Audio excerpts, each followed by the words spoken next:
crueldad, oscuridad, hipocresía y el arte de mentir. Son las características principales de quien manda en Irán.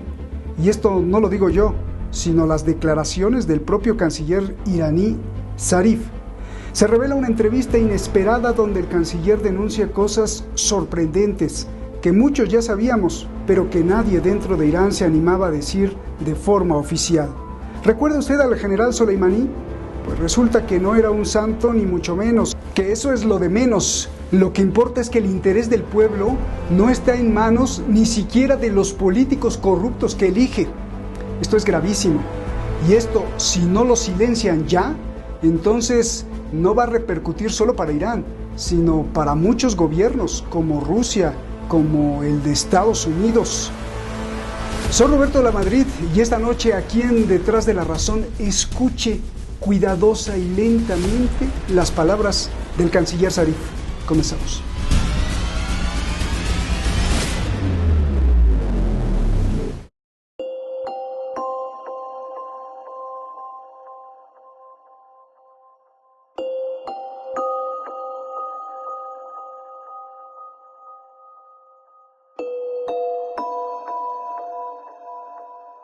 Son los pedazos de un avión comercial cayendo del cielo. 176 pasajeros que iban a Ucrania fueron carbonizados. Los guardianes de la Revolución Islámica, que es la fuerza militar de Irán, le lanzó 2 misiles para tirarlo.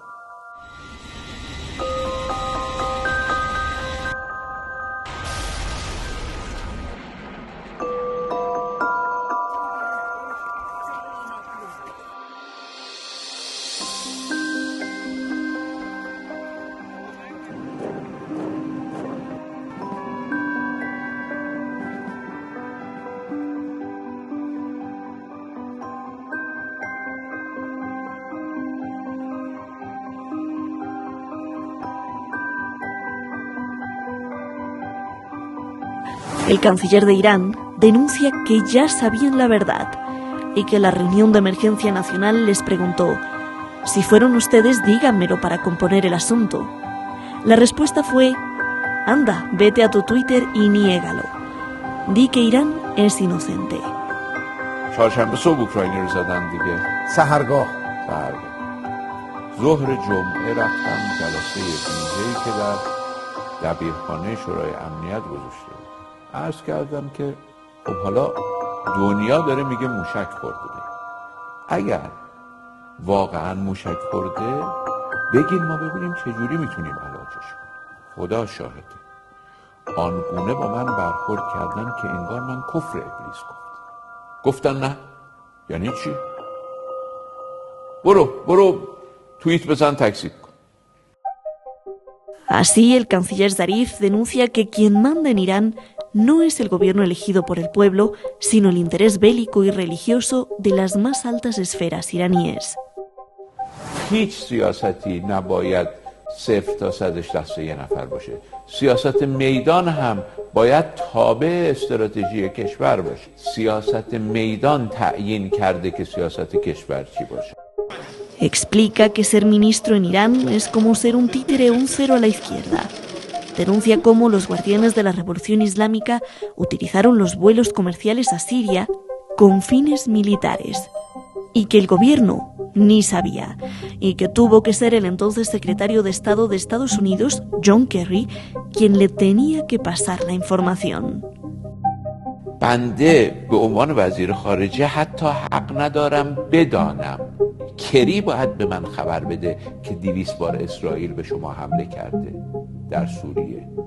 شما نمیدونستید؟ نه. شما میدونید که آمریکا زودتر از من خبر حمله به عین الاسد رو شنید؟ Y afirmó algo peor. Denuncia que el general Soleimani y Rusia eran los que decidían. Explica que Rusia, de forma secreta, siempre ha querido destruir el acuerdo nuclear.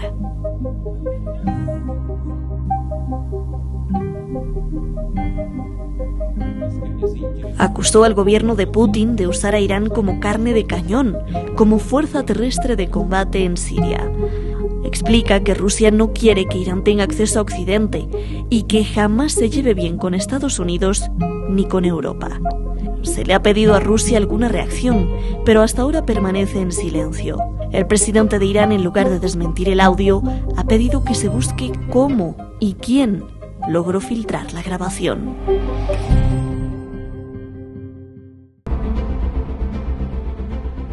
En el idioma farsi, boro boro significa anda, vete, lárgate. Y si se lo dice uno a su papá o a su mamá o a una persona mayor, pues es bastante grave. Y si se lo dice usted a su jefe, pues también es bastante grave. Y si se lo dice a un ministro del país, pues bueno, imagínese, pues así le dijeron a Zarif: boro boro, lárgate a tuitear, a mentir. Bien. Y esto se debe gracias también a nuestro equipo que es multilingüe. Estuvimos escuchando más de 3 horas de una entrevista en farsi y nuestro equipo, nuestra investigadora, que sabe perfectamente farsi, le trae exactamente la información. No lo doblamos aquí no lo doblamos. ¿Por qué? Porque pues así usted tiene la fuente real y original para checar exactamente lo que se dice. Y adelanto que mañana más revelaciones de esta sorprendente entrevista que el señor Zarif nunca pensó se iba a publicar. Hoy tenemos a 2 personajes que admiro y respeto mucho, 2 gladiadores de la verdad.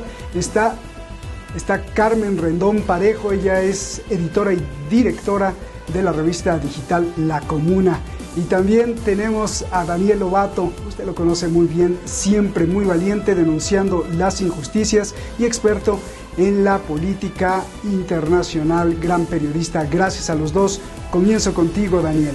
A ver, esto puede servir para muchas cosas, sobre todo políticas, y ya sabes cómo son las cosas, pero sin duda abre una realidad que ya sabíamos. Yo te pregunto, ¿qué te dice esto? ¿Que el ser humano es corrupto en todas partes? ¿Que quitaron al rey de Persia y le quitaron la corona y se la cambiaron solo por un turbante? ¿Y que el pueblo siempre en el cesto de basura? ¿El poder, los misiles, el oro, el dinero siempre va a ser más importante? A ver, dame. Bueno, buenas noches, buenas tardes, gracias Roberto por la invitación, un saludo a Carmen también, a la audiencia. Bueno, yo creo que esto refleja las contradicciones internas que viven todos los estados, incluso aunque parezca que tienen una línea homogénea, dentro se mueven muchas dinámicas, dentro del propio Estados Unidos se mueven dinámicas, dentro de Irán, por supuesto, incluso dentro de un mismo aparato gubernamental, como el que está reflejando Zarif. Estamos hablando de que él se movía en una dimensión, que es la dimensión diplomática, y por abajo hay otra dimensión, que es la dimensión bélica. Irán es un estado sometido a un estado de guerra permanente del año 1979 por parte de Estados Unidos, desde que se libró, digamos, del servilismo del zar Reza Pahlavi, y por tanto él, en ese moverse en una dinámica, digamos, diplomática, en la que al final está subordinada a una dimensión militar que está produciéndose todos los días, pues él era el último en enterarse. Como bien habéis dicho, no le contaban la mitad de las cosas. Al final él tenía que subordinar su misión diplomática a los intereses militares, no así al contrario, como dicen las declaraciones, que nunca le hicieron ninguna concesión los militares iraníes para poder hacer algún gesto en la diplomacia, etcétera. Y bueno, luego es alguien que se está moviendo en una percepción también diferente, que está en un salón de Viena negociando cara a cara con, digamos, el diablo norteamericano, se está viendo la cara, mientras que en Irán, alguien en Teherán está en una pantalla, en un monitor, viendo como un dron extranjero, probablemente norteamericano, está invadiendo el espacio aéreo iraní, quizá con una nueva explosión, un nuevo sabotaje en un centro iraní. Entonces, fíjate, yo me acuerdo mucho de aquel ministro de Asuntos Exteriores de la Guerra Fría de la Unión Soviética, que era Andrei Gromyko, y que estuvo durante 50 años como máximo responsable de la diplomacia soviética, primero como embajador en la ONU, después como ministro de Asuntos Exteriores, al final acabó siendo el presidente del Presidium con Gorbachev, si no me acuerdo mal, en definitiva 50 años. Y Andrei Gromyko, nadie le va a negar sus éxitos también diplomáticos, etcétera, pero tenía una percepción de Henry Kissinger muy buena. Para mí, Henry Kissinger, hoy todavía que sigue vivo con sus 95 años, es un criminal de guerra, no solo por su papel en Vietnam, por los golpes de Estado en Latinoamérica, etcétera. Entonces, en el caso de Zarif, que él mismo lo reconoce, que él quería hacer una diplomacia de guerra fría, de búsqueda de negociación, como por ejemplo también en los Estados Unidos. Hay un sector de Estados Unidos, una cosa diferente a lo que es Trump o lo que es Joe Biden, ¿no? Pues hay sectores que para llegar a acuerdos, pues Zarif, que quería buscar a toda costa sus acuerdos, etcétera. Se nos está cortando y esto es muy raro porque ahora tenemos un super internet tan rápido. A ver, adelante, Daniel, acaba. Que también, Carmen. No, simplemente que Zarif yo creo que un entusiasta de la diplomacia y de la búsqueda de consensos en un estado de guerra. Yo soy un gran admirador de eso. Mientras se compone el audio, Carmen, la pregunta no es si Zarif era o no su área en lo militar, sino que Zarif está describiendo una telaraña en donde no gobierna el gobierno del pueblo. O sea, entonces, ¿para qué hay elecciones? ¿Para qué elegir a un presidente? ¿Para qué? Porque el gobierno no se enteraba absolutamente de nada, bueno, ni siquiera el presidente, sino que todo se estaba manejando desde una parte que no correspondía a lo que eligió el pueblo. Dame tu lectura de todo lo que está pasando, Carmen. Bueno, primero un saludo a Roberto, también a Daniel, y bueno, decir también que en términos generales estoy muy de acuerdo con lo que ha comentado el compañero anteriormente. O sea, hay que entender que todos los estados, no solamente Irán, se componen por múltiples poderes, también por múltiples intereses y también por choques de ideológicos dentro de las perspectivas que puedan entender cómo se debe sacar adelante, cómo debe llevarse ese país.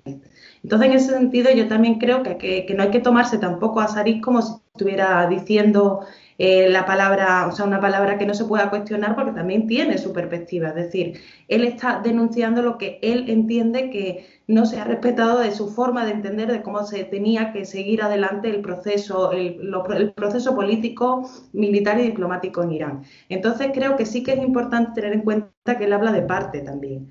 Y que además, efectivamente, lo que pueda demostrar todo esto es que existen choques, existen distintas posturas y también entender, y esto sí me parece muy importante, que el papel que juega en las Fuerzas Armadas o el ejército en Irán o el papel que jugaba Qasem Soleimani son méritos que se van consiguiendo precisamente por el contexto de desarrollo que ha tenido el país, como muy bien ha explicado Daniel, por haber estado acosado constantemente. Entonces gana un protagonismo y un peso que efectivamente en unas condiciones normales deberían equilibrarse todos los poderes del Estado, pero en el contexto en el que se maneja Irán es muy difícil buscar ese equilibrio.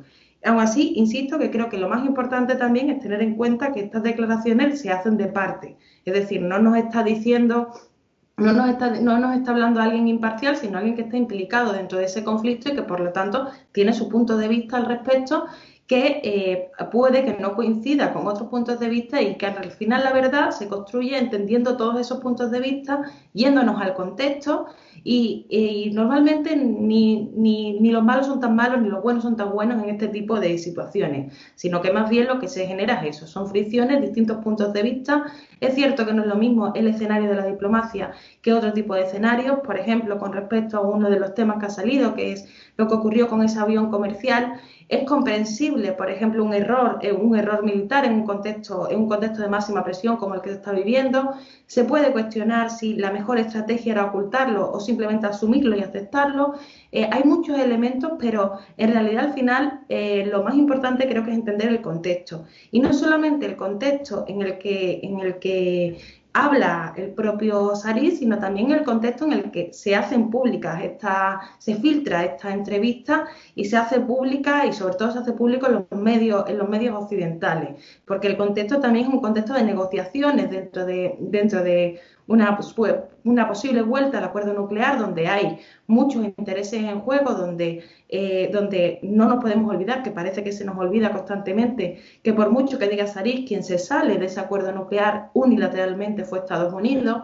Entonces creo que hay que entender que ni las declaraciones hay que tomarlas como una palabra que es ley, porque al fin y al cabo también están dentro de la percepción de cada uno y dentro de las fricciones que son naturales, incluso, no solamente incluso dentro de un gobierno, incluso dentro de un partido político, también podemos ver que hay fricciones. O sea, es normal que no estén de acuerdo en algunos puntos o que caigan en contradicciones que, sobre todo en un contexto como este, van a ser utilizadas. Y ahora mismo lo que hay también es una utilización de todo esto como una máquina de desprestigio contra Irán que busca presionar en el contexto que estamos, que es un contexto de negociaciones del acuerdo nuclear, que creo que eso lo tenemos que tener muy presente. Sí, me parece perfecto ese punto que tocas, Carmen, porque ¿por qué en este momento? Pero antes de entrar ahí, también tenemos un grave problema, todos, absolutamente todos los que estamos en el mundo, porque todo lo que sabes tú, Carmen, y lo que sabe Daniel, lo has escuchado por boca de Zarif, porque nadie, o sea, nadie se ha saltado esa línea de comunicación porque es Zarif el único, y Rouhani, desde luego, pero que hablaban siempre conjuntamente de todos los informes militares, de estrategias, de los avances en Siria, en Palestina, con Hezbollah, en todos los demás. Entonces, pues el mundo le ha creído, la opinión pública le ha creído a Irán gracias a Zarif, o sea, es Zarif el portavoz.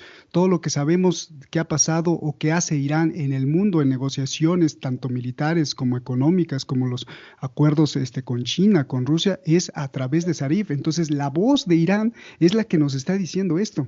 Entonces, ahora ya no le creemos a todo, o todo lo que supimos de Irán era falso o era verdadero. Esa es una. Y dos, no solo está hablando desde la perspectiva diplomática, sino, por ejemplo, en una parte de la entrevista, Zarif dice que los iraníes no estaban en Siria y que ellos no querían arriesgarse a morir en Siria, y que fue orden de Moscú a través de Soleimani de que mandara a los soldados y a los expertos militares a Siria. Entonces, prácticamente quien estaba gobernando era Rusia en la sombra y además a escondidas a través de Soleimani. Esto es gravísimo, Carmen. Bueno, yo considero que realmente, insisto en que es la visión que tiene Zarif. O sea, esto no creo que se haga simplemente, o sea, no creo que lleguen a ese acuerdo con Siria con todo el mundo en contra solo porque lo diga Rusia. Efectivamente, como hemos visto en todos los estados del mundo, no solamente en Irán, hay distintos puntos de vista, hay fricciones, hay distintos poderes o sea, hay un poder militar, hay un poder político, hay distintos poderes que tienen unas distintas estrategias, pero si al final se determina hacer algo, será porque efectivamente se ha considerado que se tiene que hacer. Y en el caso de Siria, además que tiene una lógica, también una lógica defensiva para Irán. O sea, no es por hacerle un favor ni a Rusia ni siquiera a Siria, sino también a sí mismos, ¿no? Entonces, al tener una lógica, y que no es solamente una lógica que nos hayan transmitido desde la perspectiva del gobierno, o sea, no es una cuestión de comunicados oficiales que haya hecho el gobierno iraní, sino que es una lógica que podemos entender simplemente viendo cuál es la situación geoestratégica de la región, ¿no? Entonces, yo considero que puedo entender que desde la perspectiva de Zarif haya cosas que no se hayan hecho bien, o él considere que están detrás no sé quién, o cualquier cuestión, pero que al fin y al cabo eso hay que entenderlo dentro del contexto natural de las fricciones que se puedan dar a la hora de tomar una estrategia determinada en cualquier país del mundo, y donde efectivamente en esa entrevista Zarif está hablando desde su punto de vista, no está tampoco aportando la palabra divina, ¿no? Con esto ya hemos solucionado el problema, ¿no? Yo creo que en realidad explica pues las contradicciones naturales que puedan generarse y poco más en ese sentido, ¿no? Bien, a ver, Daniel, perdón por analizar esto, pero esto es lo que está dando la vuelta al mundo, y bueno, si luego los pongo en jaque, pues yo solo pregunto. Rusia, Daniel, Putin debe de estar con los pelos de punta, ¿no? Daniel, ¿cómo estas declaraciones van a causar un terremoto o cómo se silenciarán desde Moscú? ¿Por qué Rusia utilizaría a Irán como carne de cañón, como dice Zarif, para no ensuciarse las manos?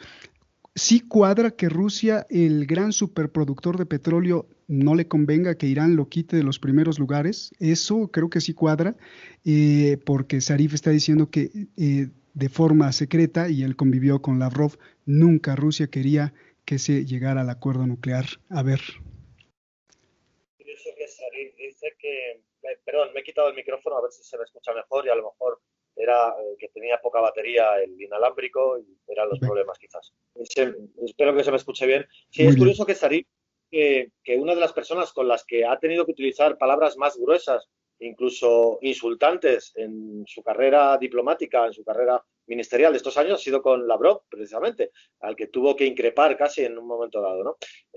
Bueno, a ver, Rusia e Irán, China, no forman un eje simétrico, digamos, un eje común, comparten algunos objetivos o estrategias y otros no son compartidos.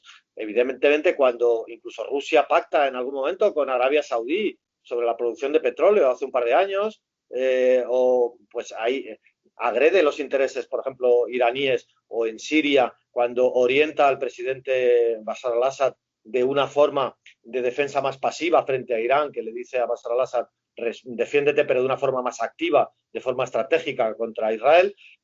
Es decir, hay muchas diferencias en cómo abordar, y cuando Rusia en un momento dado parece que estaba en contra del acuerdo nuclear, pues parece que lo que intenta Rusia es buscar la enemistad absoluta o la conflictividad máxima entre Estados Unidos e Irán para él conseguir escapar de ese conflicto que también está viviendo con el Nord Stream, con el suministro de gas a Europa, con no ser objeto de sanciones, e intentar evitar más sanciones norteamericanas, etcétera. Es decir, que también cada uno busca sus propias, no es un conjunto de alianzas, sino que es una, digamos, coalición de intereses concretos en momentos y espacios concretos, ¿no? Y ahí limitados.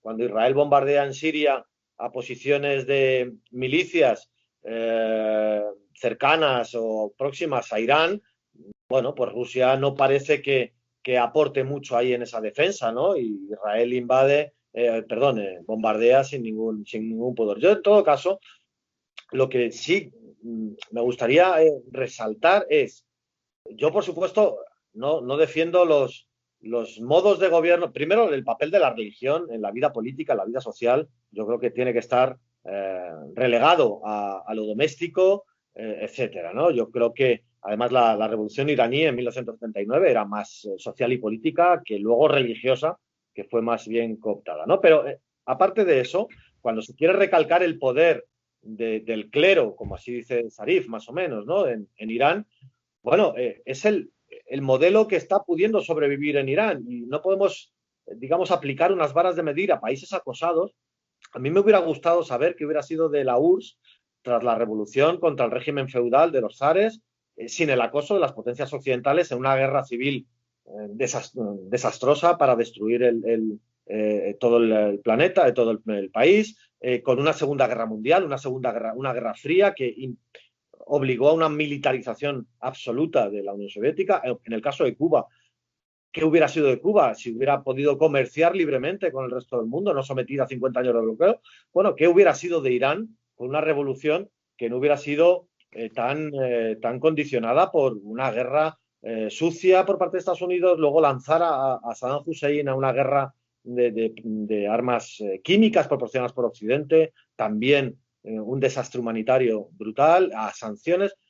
Entonces, el contexto es el que es, lo decía Carmen, ¿no? Es el contexto posible, las posibilidades de supervivencia son las que son, y hay momentos en los que no se puede poner una tabla, una vara de medir acorde con, digamos, países, estados que de forma más libre, entre comillas, tienen más una cierta capacidad de decisión, siempre bajo una batuta de ese mayor capitalismo descarnado del año 91. Entonces, bueno, Zarif, yo digo, vuelvo a repetir, es un diplomático puro, un negociador puro, un estratega de la diplomacia, creo que muy habilidoso. Le hubiera gustado para él, hay que recordar, lleva 2 años prorrogado in extremis, porque él dimitió hace 2 años, en febrero de 2019 dimitió. Justamente por una cosa así. Claro, a raíz del fracaso del acuerdo nuclear, de que su máxima esperanza en conseguir convertir a Irán en un país normal que pudiera comerciar sin sanciones, de pronto fracasaba, y no por su culpa, fracasaba por el señor Donald Trump, y el sector energético, el oligopolio armamentístico energético de Estados Unidos que empujaba a la ruptura y a más sanciones, etcétera, ¿no? Entonces, No, bueno, pero te recuerdo, renunció porque estaba furioso, porque Bashar al-Assad visitó Teherán y Zarif se enteró por televisión. Entonces fue y presentó su renuncia y dijo, yo no juego ningún papel aquí. Hay muchas cosas, Carmen hablaba de los hechos, y este era un hecho muy grave, porque muchos iraníes que querían hablar decía, bueno, es que el pueblo es primero, ¿no? Y no tenemos que comer, pero le mandamos armas a Hezbollah, a Hamas, y estaban en contra totalmente de esto. Ahora Zarif se está atreviendo a hablar de esto. Esto, por supuesto, la corrupción, lo sabemos, está sometido a unas sanciones brutales y, sin embargo, vemos gente que se enriquece en Irán, en la oligarquía política iraní, se están enriqueciendo y eso no se está atajando y eso lo está viendo el pueblo iraní y en 2019 salió a las calles a protestar por la situación económica porque se subió el precio del petróleo, de la gasolina un 200%, etcétera, y cuando los ven que los ricos iraníes pues están yendo a hacer una quimioterapia, una radioterapia por su cáncer a Turquía, por ejemplo, ¿no? Y que ellos no tienen acceso a eso, por supuesto. Entonces, claro, tienes que dar una justicia social dentro de las posibilidades, ¿no? No puedes estar con la consigna permanente de las sanciones cuando al final la población también está viendo que hay una élite que está escapando a esas sanciones y que está consiguiendo acceder a unos recursos, a unos servicios que nuestra población no tiene por las sanciones, ¿no? Entonces, por supuesto que eso demuestra esas contradicciones internas en la sociedad iraní. Yo vuelvo a repetir que no se pueden mirar con una escala, una vara de medir normal, los estados que están sometidos bajo asedio y que han escapado a la tutela, a la subordinación occidental imperialista, pero obviamente la población está sufriendo y ve esas contradicciones y esos privilegios. Y eso no ha sido capaz Irán, con toda la justicia social que proclama, etcétera, el modelo de gobierno religioso islámico iraní no ha sido capaz de atajar eso y va al revés, va en aumento en estos años. Bien, no me contestaste qué va a hacer Putin, ¿eh? Déjame ir con Carmen. Carmen tocó una cuestión muy interesante. Carmen, ¿por qué en este momento salen a la luz estas declaraciones? El presidente de Irán, por ejemplo, en lugar de desmentirlas, no las desmintió, está preocupado por saber quién y cómo se filtraron. La pregunta es, ¿tú qué ves venir en el mundo? Porque en este momento de gran crispación, de gran confrontación entre Rusia y Estados Unidos, justamente salen a la luz, porque también en este momento vital en Austria se reúnen las 6 potencias del mundo que ven cómo arreglan el acuerdo nuclear que rompió Donald Trump y que traería estabilidad en Oriente Medio, obviamente, y estabilidad sobre todo en el puente Occidente Rusia-China. Estamos hablando de algo verdaderamente importante. ¿Por qué en este momento? ¿Qué se ve venir?